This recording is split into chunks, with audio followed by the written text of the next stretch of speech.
Assalamualaikum warahmatullahi wabarakatuh. Apa kabar semuanya? Semoga selalu dalam keadaan sehat dan tetap semangat.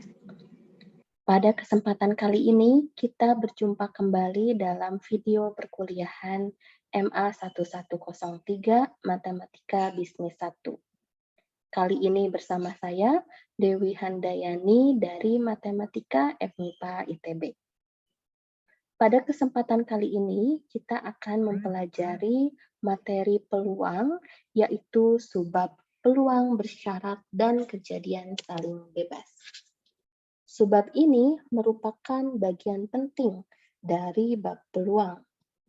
Konsepnya sangat bermanfaat untuk menghitung peluang apabila sebagian hasil percobaan diketahui dan dapat digunakan untuk menghitung peluang yang diinginkan menjadi lebih mudah. Peluang bersyarat digunakan untuk menghitung peluang suatu kejadian apabila kejadian lain telah terjadi lebih dahulu.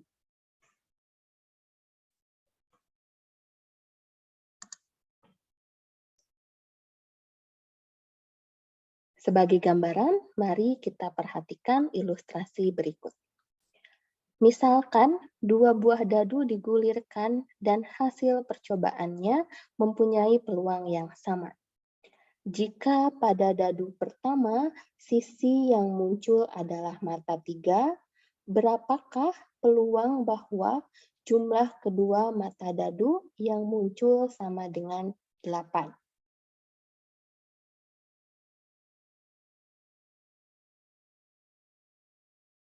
Dari percobaan ini, kita akan memperoleh pasangan angka dari dadu 1 dan dadu 2 sebanyak 36 buah. Dengan demikian, hasil percobaan akan mempunyai peluang yang sama, yaitu 1/36. Dari informasi soal, dadu 1 yang muncul adalah mata 3, sehingga kejadian yang diperoleh adalah sebagai berikut, yang terdiri atas 3,1, 3,2, 3,3, 3,4, 3,5, dan 3,6.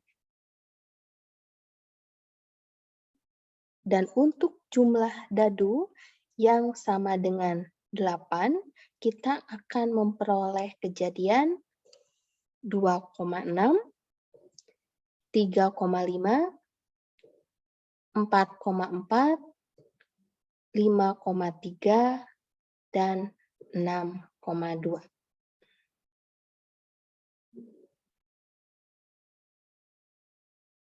Dengan demikian, kita bisa mendefinisikan A adalah kejadian dadu pertama mata 3, sedangkan B adalah kejadian jumlah kedua mata dadu yang muncul sama dengan 8.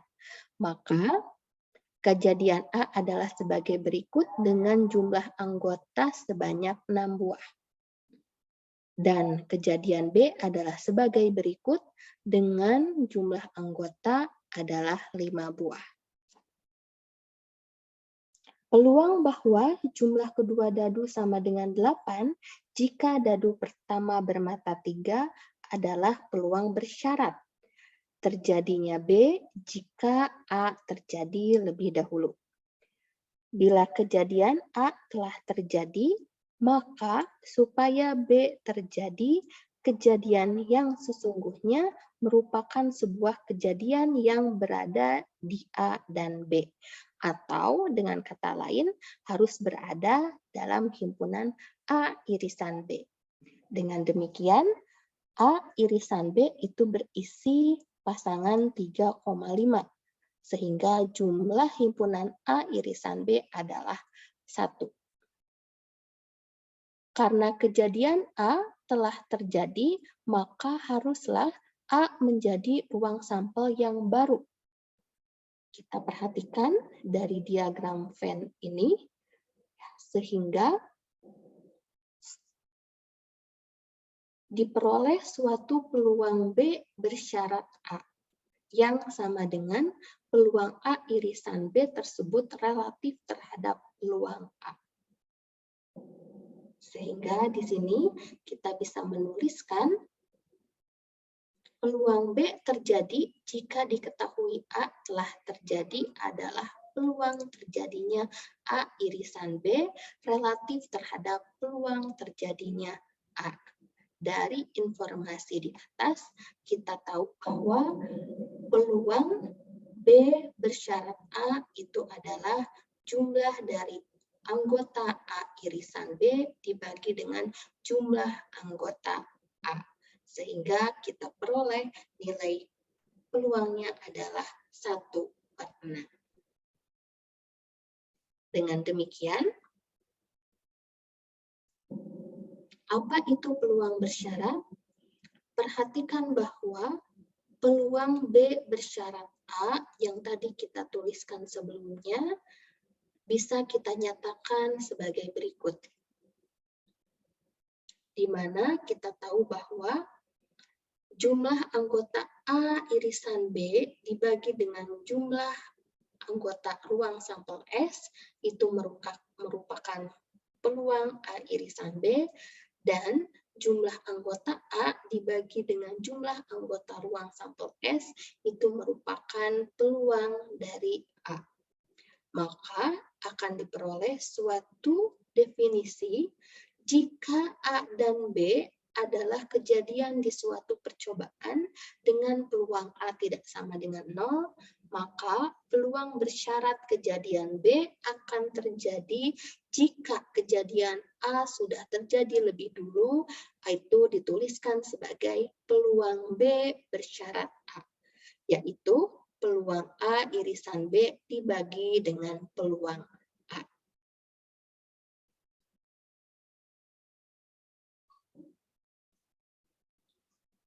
Sebagai bentuk penerapan formula peluang bersyarat, kita lihat pada contoh berikut. Misal A dan B adalah dua buah kejadian pada ruang sampel S, sehingga peluang A adalah 0,6, peluang B adalah 0,5, dan peluang A irisan B adalah 0,2. Tentukan peluang A bersyarat B dan peluang B bersyarat A. Jika kita perhatikan, peluang A bersyarat B itu merupakan peluang kejadian A jika kejadian B sudah terjadi terlebih dahulu. Maka peluang A bersyarat B bisa kita tuliskan sebagai peluang A irisan B dibagi dengan peluang B. Atau 0,2 dibagi 0,5 sama dengan 2/5. Dengan demikian kita akan memperoleh peluang A bersyarat B adalah 2/5. Dengan menggunakan definisi yang sama, kita akan mempunyai bahwa peluang B bersyarat A merupakan peluang kejadian B jika kejadian A terjadi lebih dahulu. Dengan demikian, peluang B bersyarat A itu adalah peluang A irisan B dibagi dengan peluang A, atau 0,2 dibagi 0,6, yaitu 2/6. Sehingga kita akan memperoleh peluang dari B bersyarat A itu sebesar 2/6 atau 1/3.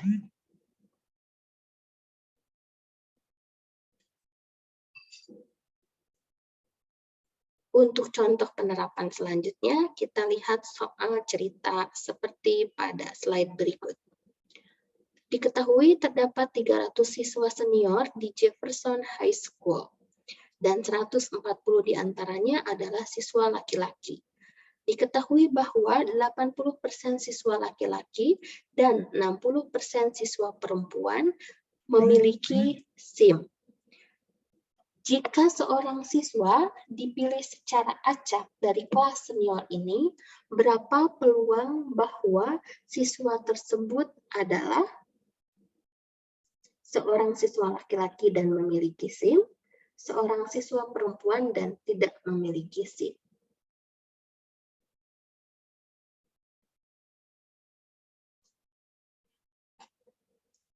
Kita akan melihat penyelesaian. Yang pertama-tama, kita definisikan dulu beberapa variabel yang mewakili kejadian. Misal, M menyatakan kejadian seorang siswa adalah laki-laki.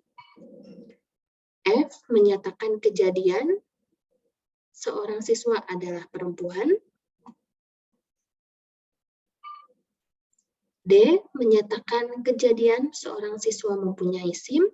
Sehingga berdasarkan informasi soal, peluang dari siswa laki-laki adalah 140 dibagi 300. Peluang dari siswa laki-laki yang memiliki SIM dinyatakan sebagai peluang bersyarat.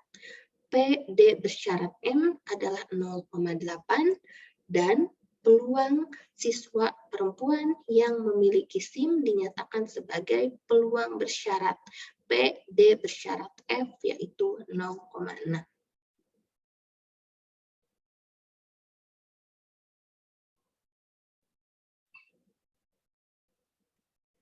Jika pemilihan dilakukan secara acak, kejadian seorang siswa tersebut adalah seorang siswa laki-laki dan memiliki SIM, kita nyatakan sebagai M irisan D.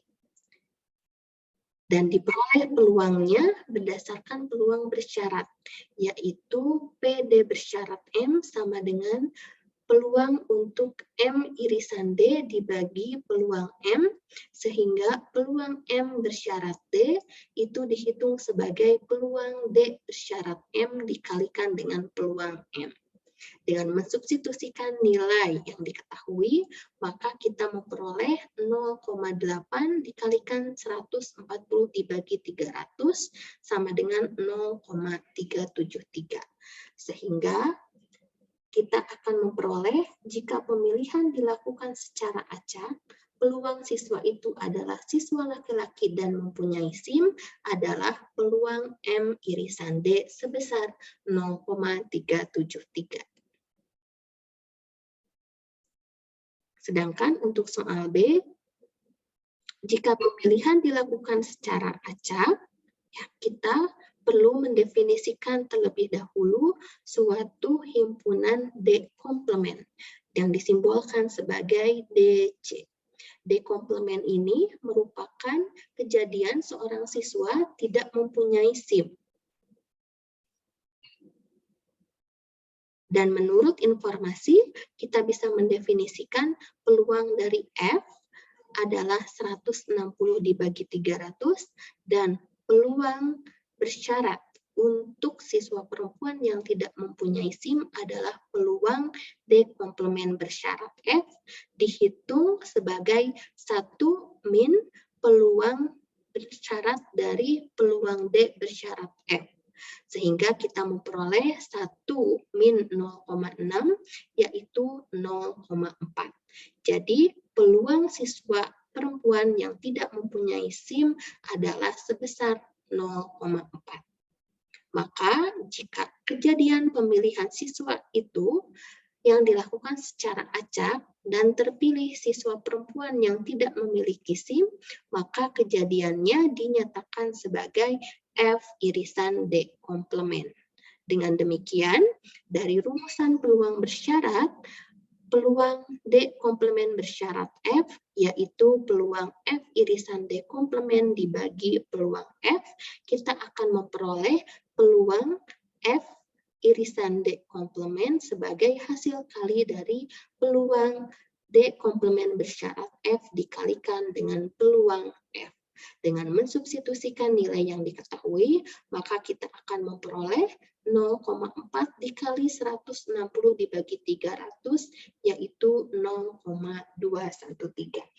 Dengan demikian, jika pemilihan dilakukan secara acak, dan peluang siswa itu adalah siswa perempuan yang tidak mempunyai SIM, maka peluangnya adalah peluang F irisan D komplement sebesar 0,213.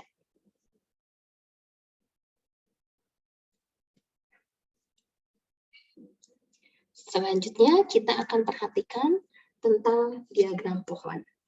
Diagram pohon dapat digunakan untuk membantu memecahkan masalah yang melibatkan percobaan sejumlah tahapan tertentu.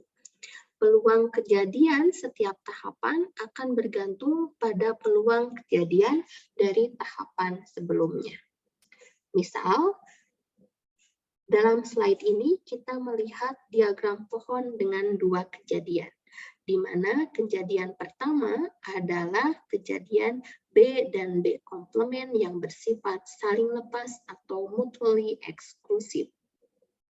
Dan untuk kejadian kedua itu adalah kejadian A1 dan A2, sehingga dari kejadian pertama yaitu kejadian B akan terjadi A1 dan A2, begitupun dengan B komplement untuk kejadian pertamanya dan kejadian keduanya adalah A1 dan A2.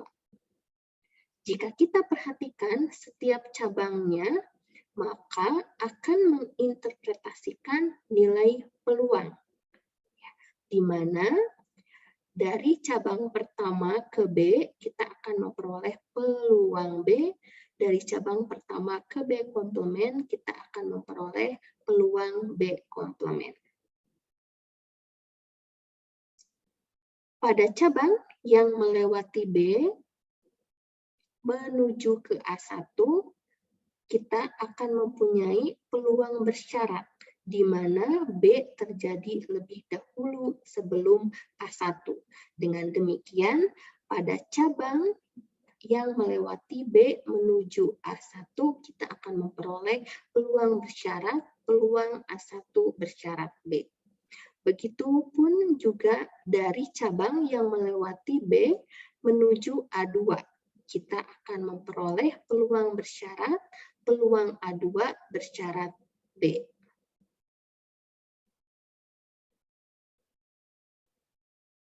Hal ini juga akan kita definisikan untuk cabang yang melewati B komplement. Cabang yang melewati B komplement menuju ke A1, kita definisikan peluang bersyarat, peluang A1 bersyarat B komplement, dan untuk cabang yang melewati B1 menuju ke A2, kita akan definisikan peluang bersyarat, peluang A2 bersyarat B komplement.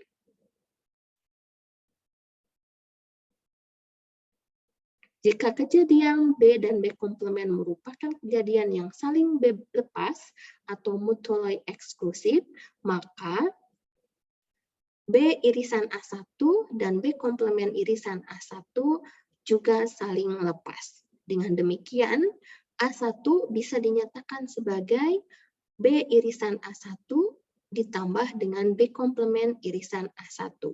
Akibatnya, peluang A1 bisa dinyatakan sebagai peluang B iris A1 ditambah peluang B komplement iris A1. Dengan memanfaatkan sifat dari peluang bersyarat, maka peluang dari B iris A1 bisa dinyatakan sebagai peluang A1 bersyarat B dikalikan peluang B ditambah peluang B komplement iris A1 bisa dinyatakan sebagai peluang A1 bersyarat B komplement dikali peluang B komplement. Karena kita tahu bahwa peluang A1 bersyarat B itu adalah peluang B iris A1 dibagi dengan PB, dan juga peluang A1 bersyarat B komplement adalah peluang B komplement iris A1 dibagi dengan peluang B komplement. Sehingga dengan sistem perkaliannya kita akan menggantikan peluang irisan menjadi perkalian dari peluang bersyaratnya.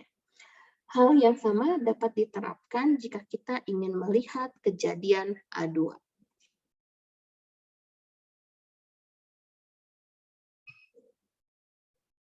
Untuk selanjutnya, kita perhatikan tentang kejadian saling bebas.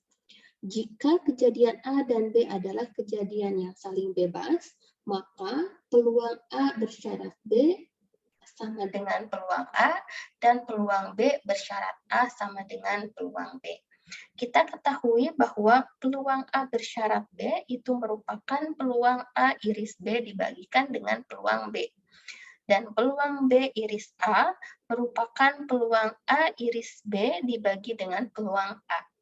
Dengan demikian, kalau kita perhatikan rumusan tersebut, kejadian A dan B saling bebas jika dan hanya jika peluang A irisan B merupakan perkalian dari peluang A dan peluang B. Sehingga peluang A iris B itu sama dengan peluang A dikalikan dengan peluang B. Dan secara umum, jika kita mempunyai N buah kejadian di mana E1, E2, E3 sampai EN adalah kejadian yang saling bebas, maka peluang dari E1 iris E2 sampai dengan iris EN itu merupakan perkalian dari peluang E1 dikalikan peluang E2 dikalikan peluang E3 sampai dengan peluang EN.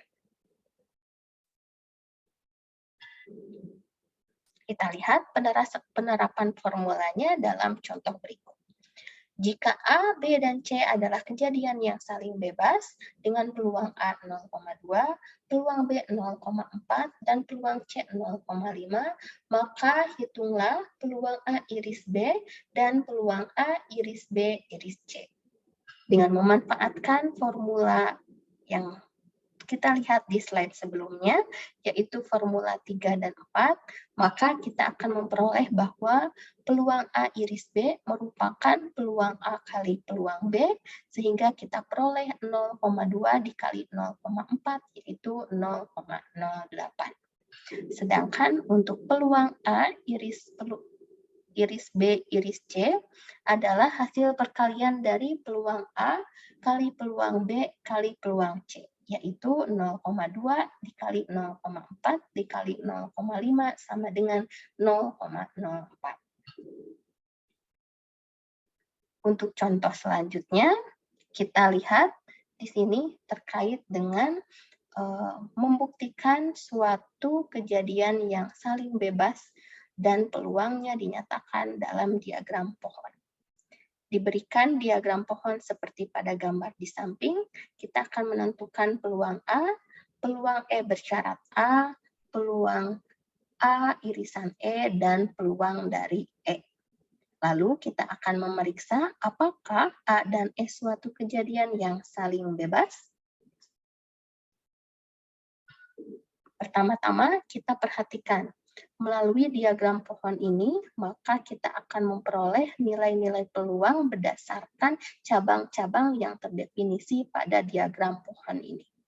Sehingga dari diagram pohon ini, kita akan memperoleh bahwa peluang A adalah sebesar 0,5, peluang B adalah sebesar 0,5. Pada cabang berikutnya, yaitu pada cabang yang melewati A ke E, kita akan memperoleh bahwa A terjadi lebih dulu. Sehingga di sini ada peluang bersyarat, yaitu peluang E bersyarat A sebesar 0,4. Dan dari cabang yang melewati B menuju E, dan B terjadi lebih dulu, maka kita akan memperoleh peluang bersyarat, yaitu peluang E bersyarat B sebesar 0,3. Sehingga kita peroleh peluang A 0,5, peluang B 0,5, peluang E bersyarat A 0,4, dan peluang E bersyarat B 0,3. Dengan demikian, kita akan memperoleh peluang A irisan E adalah peluang E bersyarat A dikalikan dengan peluang A. 0,4 dikalikan 0,5 sama dengan 0,2. Karena kejadian A dan B merupakan kejadian yang saling lepas, maka A iris E dan B iris E juga merupakan kejadian yang saling lepas. Sehingga untuk kejadian E bisa kita nyatakan sebagai A iris E ditambah dengan B iris E. Untuk peluangnya itu sendiri, kita bisa hitung melalui peluang E adalah peluang A iris E ditambah peluang B iris E. Sehingga di sini, dengan menerapkan prinsip peluang bersyarat, kita ubah bentuk peluang A iris E menjadi peluang E bersyarat A kali peluang A, dan peluang B iris E menjadi peluang E bersyarat B dikalikan peluang B. Dengan mensubstitusikan nilai-nilai yang diketahui, kita akan memperoleh bahwa peluang E adalah sebesar 0,35. Dan jika kita perhatikan, peluang A dikalikan peluang E itu adalah 0,5 dikalikan 0,35, yaitu 0,175, sedangkan peluang A iris E yang kita hitung adalah 0,2. Dengan demikian, terlihat jelas bahwa peluang A iris E tidak sama dengan peluang A kali peluang E. Maka, kita simpulkan bahwa kejadian A dan E bukan kejadian yang saling bebas.